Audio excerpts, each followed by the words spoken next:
What's up, you guys? It's Katie. And if I seem very emotional in this video today, I am not going to apologize for it because I have just read one of the most horrifying things I have ever seen. Wow! The reality that marriage-minded men make rational decisions about who they marry based on past behavior is so horrifying. I guess you just want men to buck up and realize that they have a moral obligation to marry irresponsible women. Am I right?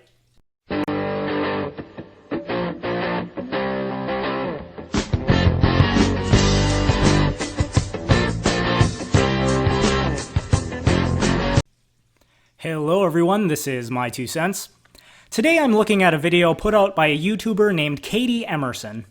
Now from what I can tell, she runs another of these Christian girls channels like Girl Defined or Allison Rowe. That's a combination of personal vlogging and advice about relationships from a Christian perspective. Taking a look through her videos, she may very well have given some good advice on other topics.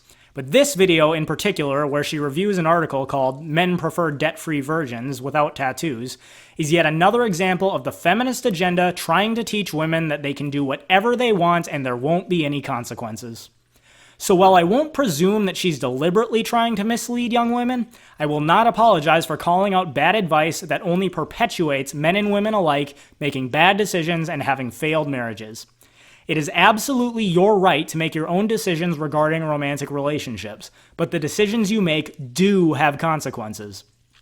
I've edited some of this video out to focus only on the important points, but you may check the link to the original to confirm whether or not I took anything out of context. Let's get into it. You know, maybe I shouldn't be this worked up about it. Maybe I should take a different approach. But then I went on the internet today and saw an article from a relatively successful Christian marriage blog. And the title of the article was, Men Prefer Debt-Free Virgins Without Tattoos. Yes, they absolutely do. Because the decisions you make in your youth matter, and the statistics are not in dispute. Having sexual partners before marriage, accumulating large debts, and doing other things that may be associated with irresponsibility, such as getting tattoos, all increase the likelihood of lower marital satisfaction and divorce. And what I proceeded to read in this article was probably one of the most enraging things and damaging articles I have ever read in my life. Yeah, reality sure bites, huh? You don't have to like it, Katie, but that doesn't make it untrue. In the original video I made on legalism, which I might still post honestly at this point, I just kept thinking to myself while filming it, you know, is there really a point to this? Like, people can't honestly believe the kind of teachings that I'm preaching against right now. Really? They can't believe intuitive things that are backed by peer-reviewed academic studies? And then I read this article. Do you know how much more attractive debt-free virgins without tattoos are to young men? Unfortunately, there are so few of these types of young women anymore because of the high cost of college and sexual promiscuity even within those in the church. As believers of Jesus Christ, we need to live in a way that is pleasing to Him because His ways are best. He calls debt a burden and urges us to live lives of sexual purity. There are many reasons why Christian young women should carefully consider whether or not they go to college, especially if they want to be wives and mothers someday. Even from the beginning of the article, though I do believe that we are to live our lives in a way that reflects Christ, I, however, do not come at it from a shaming and guilt-based message, and I certainly do not come at it from a way to almost exclude so many wonderful children of God and women who believe in Scripture and maybe have done things in their past that God has forgiven them for. It seems like this article, the whole thing, she talks about these women who have lived promiscuous lives and completely leaves out the fact that we serve a God of grace. We serve a God of forgiveness. What the heck, Katie? Where in this article did you see anything about guilting or shaming women who have made bad decisions? I think you completely missed the point. The author of this article never said that women who make bad decisions cannot be forgiven for what they've done in the past. However, that does not mean that there will be no consequences for the decisions they've made, and she's therefore trying to warn young women before they make irreversible decisions that will affect their capacity to have successful marriages someday.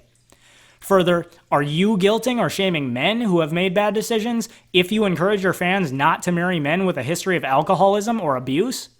No, you would simply be encouraging them to make smart decisions about who they choose to have relationships with, which is exactly what this article is doing. It's like she's preaching this message that if you are someone who has made a mistake maybe once in your life, or if you've done something as normal as go to college or put a tattoo of a cross on your arm or whatever on your body, that you are now completely separate from God and he doesn't want you anymore. Katie, I don't mean to be rude, but that is a flat-out lie. I have put the link to the article in question below, so to all those watching, go check it out for yourself. The author nowhere said anything about women who have made bad decisions being worthless or separated from God or anything like that. She didn't even say that going to college or getting a tattoo is necessarily a bad thing. However, it is self-evidently true that wasting hundreds of thousands of dollars on a degree that will not get you a good paying job, or that putting tattoos on your body that can't be hidden by professional attire will in all likelihood cause you problems in the future. And marriage-minded men would rather not deal with those problems. Shame on the woman who got an education. She literally goes on to say that women who want to be independent are classified as like the bad kind of Christian women. Independence to her is bad. Well, you say you're a Christian, right, Katie? Well then, doesn't the Bible that you claim to revere teach that a wife is to submit to her husband as to the Lord? If you really believe that, then I think you'd have to concede that a woman who wants to stand alone and make all her own decisions for herself will have more trouble conforming to that role. This is what she says about women going to college. Secular universities teach against the God of the Bible and his ways. It's far from what God calls women to be and do. It teaches them to be independent, loud, and immodest instead of having meek and quiet spirits. This is a message that hurt me so much growing up. Sometimes the truth hurts, Katie. It doesn't make it untrue. Because if you know me, you know that I am a vibrant, enthusiastic, loud, energetic person, and because of that, I was never going to be the person to just sit on the sidelines and like fold my hands in my lap and meekly answer this and quietly answer this and do what I was told. Like, no, I had energy. I wanted to express myself. This kind of teaching and this kind of message that is spread throughout the church so widely teaches young women that if you are like me, like if you have a personality that is a bit more loud, that is wrong. No, it doesn't. Where are you getting this? Being independent, and therefore in all likelihood being unwilling to accept the man's role as the leader in a marriage relationship, is not the same thing as a woman being energetic and having lots to say. Literally calls being independent and loud wrong. It's not necessarily wrong, but under various circumstances, such as a marriage relationship, it may create difficulties. It's not bad advice to say that if a woman wants to be independent, loud, and not submit to a man's leadership, then she should probably not seek out a marriage relationship. On a side note, Katie, why are you so angry? If all this stuff is so obviously untrue, there's hardly any reason to get so worked up. This legalistic Christian, if we can even call it that, teaching says to young women that your only job is to produce kids and to cook for your husband. Again, where the heck does this article or the Bible that you claim to revere say anything of the sort? However, have you stopped to consider the fact that stay-at-home mom is arguably the most important role in society? Research strongly backs the fact that children who are raised primarily by their mother at the early stages of life are significantly more successful and less likely to get into trouble than children who spend the majority of their time in paid childcare. And it is even encouraged for you to live under your father's roof until you get married, because how on earth are you supposed to understand the scriptures if you don't have your father or your husband to explain them to you? She literally says that women can't read the Bible and understand them without a man explaining them to her. The link to the article is below. I challenge anyone to find where she literally says this. However, what she does say is that many girls who have attempted to read the Bible have not had the help of their father or husband in the process. Katie, are you trying to say that a woman shouldn't seek the assistance of others who might be more qualified to understand something as she seeks to grow and learn? This doesn't just apply to the Bible, but to anything that might require study to understand. It's you who seems to be asserting that a woman doesn't need any kind of guidance or leadership in her life, and that comes from third-wave feminism, not from the Bible you claim to revere or any peer-reviewed research about what makes a successful marriage. Do we not see? Church, wake up! Do we not see how damaging that message is to so many women? It's so damaging to tell women that they don't know everything and that they sometimes need to receive guidance. First from their fathers and then from their husband, who they supposedly swore to respect and obey in their marriage vows. Telling women the truth about what it takes to have successful relationships is just so harmful. Oh, okay, so something else I noticed that in this article, she goes on to talk about all three of these things, like having tattoos, or living on your own and being independent and going to college and not being a virgin are all like under the same category of like what you shouldn't do. Like it's all the same amount of sin. And yet nowhere in the Bible does it ever tell women that you aren't supposed to have a brain. Again, to all those watching, look at the article. Where does the author say this? And of course, not all those things have the same level of consequence as to whether or not you have a successful marriage, but it doesn't mean that they don't affect it at all.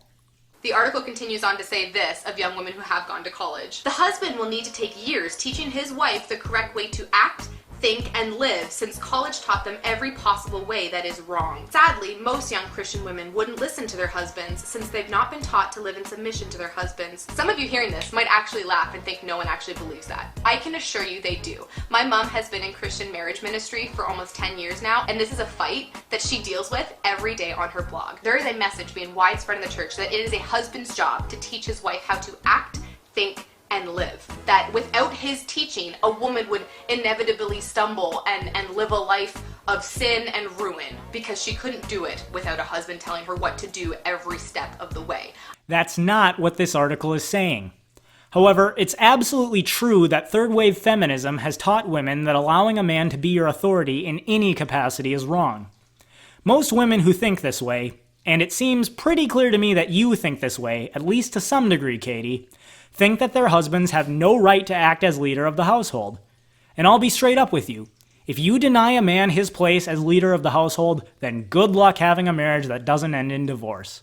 I kid you not, you're laughing at me because you honestly don't think people believe that. They do! My husband is not Jesus. The only person I will turn to tell me what I should think about things is God. See, I married another sinful human being who is subject to the same kind of temptations and mistakes and sins that I am. And so if I was just to believe him on everything I was supposed to do, that is putting him in a pedestal in a place that is not his. He is not the one seated at the right hand of God the Father. Jesus is, okay? Let's just get this straight. Our husbands are not automatically Jesus because they have male anatomy and we have female anatomy. It sounds ridiculous that I even have to say it. Okay, Katie, let's take a look at that Bible you allegedly revere. Wives, be subject to your own husbands, as to the Lord. For the husband is the head of the wife, as Christ also is the head of the church, he himself being the Savior of the body.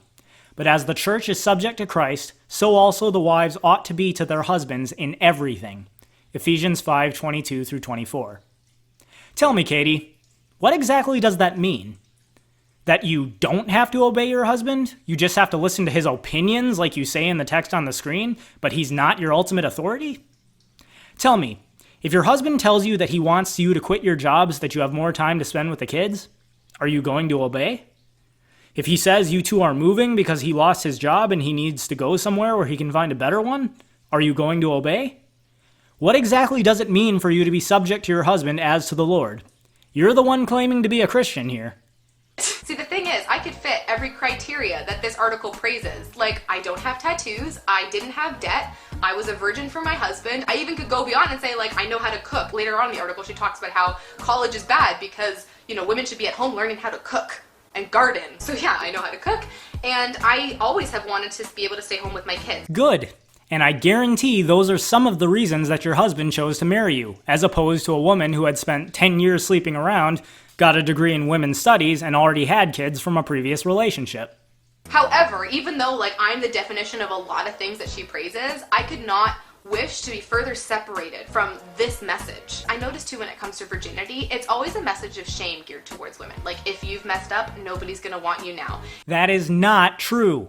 No one is claiming that if a woman has premarital sex, all hope of ever having a successful marriage is gone. However, it is absolutely true that a marriage-minded man who chose to stay a virgin until marriage himself is not going to want someone who didn't do the same for him. And even the man who has had premarital sex instinctively knows that a woman who hasn't slept around will make a much better wife. She claims all these things, and at the end of the article, she basically says, so if you want to be happy, you know, be debt-free, don't have tattoos, and be a virgin. And not true. She says if you want to have a successful marriage, you ought to do these things. Does it mean you can't have a successful marriage in spite of these things? Not necessarily, but it might be more difficult. That's the thing about advice, Katie. You're a person with free will and you don't have to heed it. I, and I'm assuming the author of this article, fully support the right of a woman to make her own decisions about her education, her career, and her relationships. However, we rightly advise her that she can't pretend like the decisions she makes won't have any impact on her future. She makes it sound as though if you've neglected any one of those three things, it's now your fault. If you're single, it's your fault if you're not happy, because this is God's punishment for something you did wrong. But Katie, that is a lie. Where in the article did she say that it's, quote, God's punishment? Marriage is a relationship that takes two to tango, and any person reserves the right to marry or not marry someone else for any reason or no reason at all. Men who want successful marriages appropriately avoid women who have shown patterns of irresponsible behavior in their past, and they do not have a moral obligation to marry a woman even if she now regrets it and has asked forgiveness for her past. I highly doubt she would say the same message to a guy who had the same things. Well, I can't speak for the author.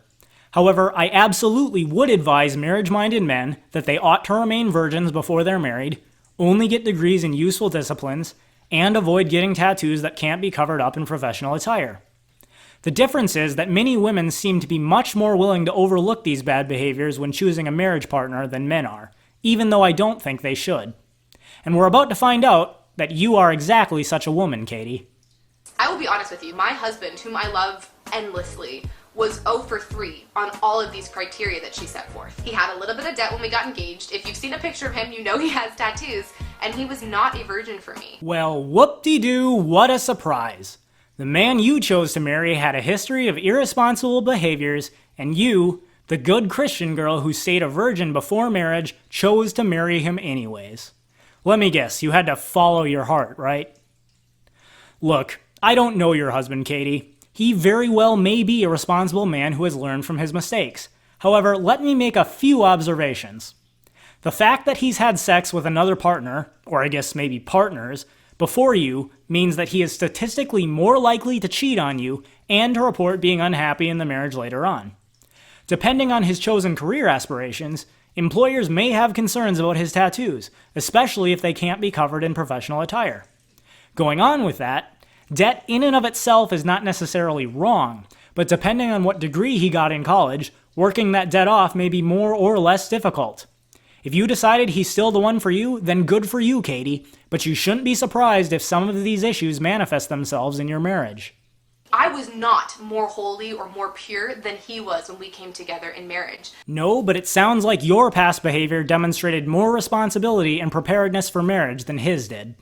Because we serve a God of grace, forgiveness, and redemption, and when you change your life, and when you give your life to him, and when you live honoring God, he redeems your past. He But that doesn't mean that all the consequences of the decisions go away.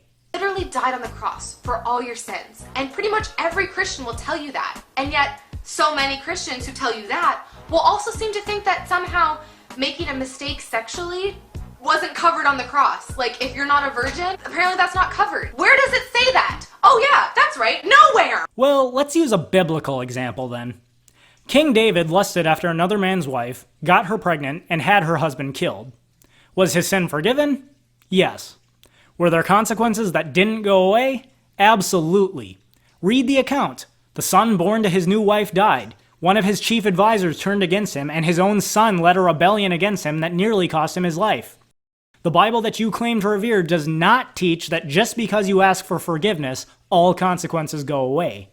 And let's just take a minute here to realize that when we preach a message that virginity equals purity, which is not true, what are we saying to victims of sexual assault? What are we saying to those young women who lost their virginity not by their own choice? Sexual assault is a profound evil, and victims of this heinous crime deserve our best care. But get real, Katie.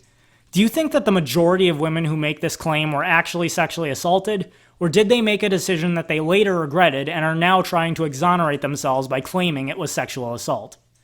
As I've already talked about in my video response to Allison Rowe, being sexually assaulted and later regretting having sex that you consented to are not the same thing, and it is an insult to real victims of sexual assault to claim that you having sex that you later regretted is the same as sexual assault.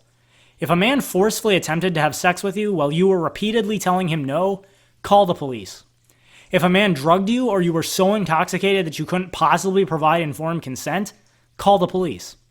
If a guy promised he'd love you forever, but he would leave you if you didn't sleep with him right then and there, and you slept with him, well then he lied and you made an irresponsible decision. But it wasn't sexual assault. To all young women who may be watching this, you are a person with the capacity to make decisions, and you absolutely have the power to say no when you don't want to have sex. The most condescending thing I could ever tell a young woman is that she is too inherently weak to say no to sex. How damaging is it to tell a young woman who comes to church looking for God, looking for answers in life, and the first thing she hears is that if she's not a virgin, that's why men don't want her. That's why she's worthless. That's why God doesn't want her. Again, not the same thing. It isn't the case that she's worthless. It isn't the case that God doesn't want her. It's not even the case that men don't want her in the church necessarily. However, what absolutely is the case is that men may not be interested in marrying her, and they are under no obligation to do so, any more than she's under obligation to marry a man with a history of alcoholism and abuse. That the face we want to put on Christianity. My heart is literally breaking for so many women who might read this article and think that that is honestly God's heart for women.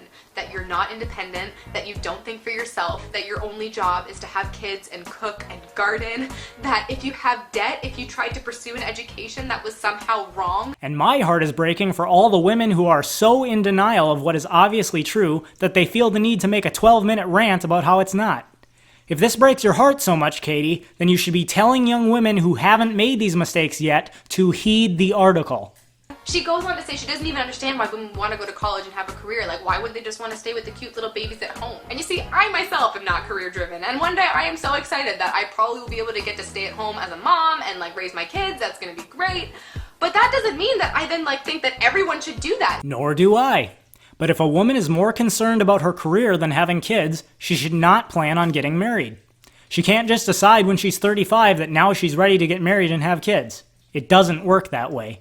See, God calls everybody to different things. He is not calling every woman to be a stay-at-home mom, and that is a fact. This is the line she ends with. Stay virgins until marriage, out of debt, and don't get tattoos. So if that's how she ended her thing, this is how I'm gonna end mine. Virginity is a beautiful gift that you can share with your husband. And for those of you watching this who are virgins, I would encourage you to continue on that path and listen to those biblical teachings that we have that encourage us to save sex for marriage. And I'm so glad that I saved that for David, and it truly is a wonderful thing inside of marriage. Then don't let women get away with thinking that it's no big deal if they don't stay virgins before marriage. Why the heck did you make this video?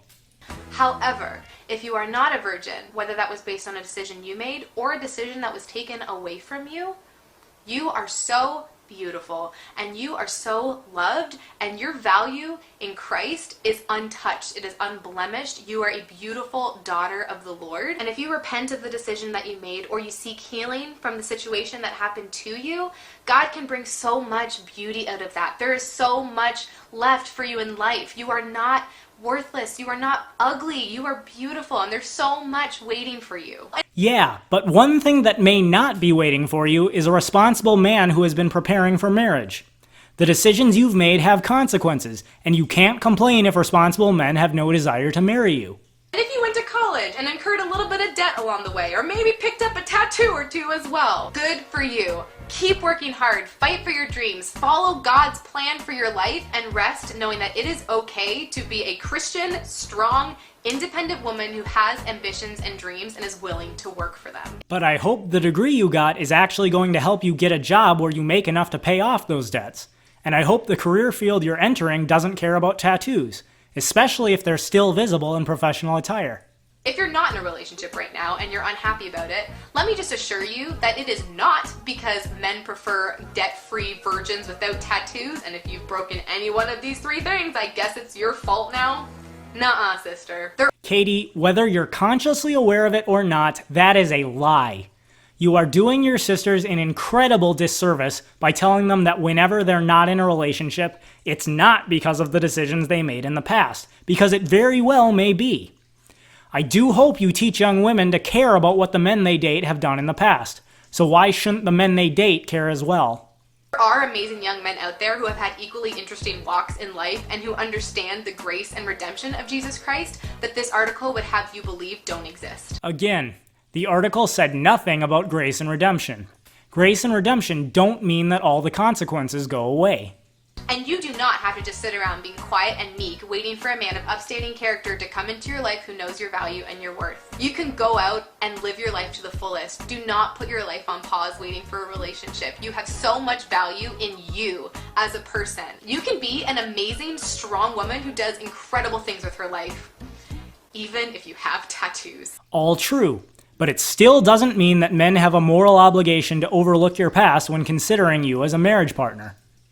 Okay, I did not know that this would be the video I was filming when I woke up this morning. I hope you enjoyed this video, and please do leave your thoughts in the comments below because I would love to talk to you guys about this, and I really want to hear what you guys think. I'm gonna leave all my social media up here as always. Feel free to go follow me over there if you are interested in internet stalking me. And as always, until the next time I see you guys, have a great life. Don't be stupid or make bad decisions.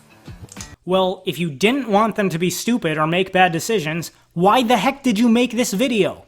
What was this video but a message telling women that the decisions they make are no big deal?